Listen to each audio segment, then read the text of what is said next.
परमेश्वर के दास भाई बख्श सिंह के द्वारा लिखित और प्रकाशित की गई पुस्तक ईश्वरीय भेदों का प्रकाश में से दैनिक संदेश। 8 अप्रैल। उसकी सामर्थ हम में जो विश्वास करते हैं कितनी महान है। उसकी शक्ति के प्रभाव के उस कार्य के अनुसार तुम जान लो। इफिसियों 1 अध्याय और उसका 19 वचन।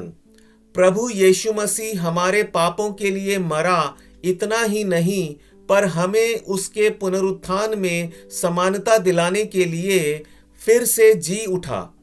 प्रभु के क्रूस पर की मृत्यु के द्वारा हम हमारे पुराने स्वभाव के विषय में मर गए।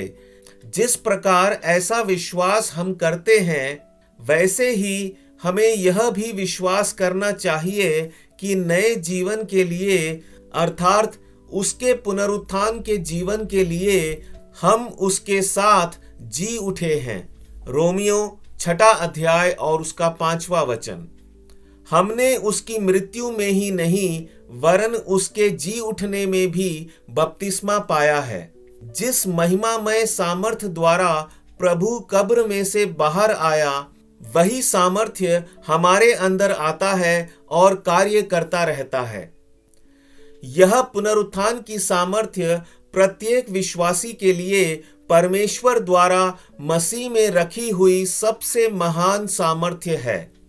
यह सामर्थ्य हमको भीतरी मनुष्यत्व में नई सृष्टि के लिए बलवंत करती है और हमारी मुश्किलों और परीक्षाओं पर हमको जय प्रदान करती है।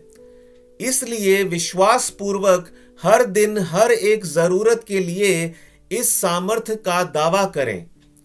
प्रेरित पौलुस की इच्छा यही थी कि मैं उसे तथा उसकी पुनरुत्थान की सामर्थ्य को जानूं। आप भी दिन की शुरुआत जितना संभव हो उतना जल्दी करें। प्रभु के भजन से और स्तुति से इसकी शुरुआत करें। परमेश्वर के वचनों के साथ उसकी उपस्थिति में ठहरे रहें। बाद में प्रार्थना करें, प्रभु मैं निर्बल हूं।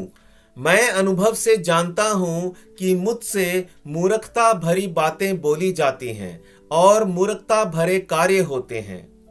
मुझे पाप में गिरना नहीं है।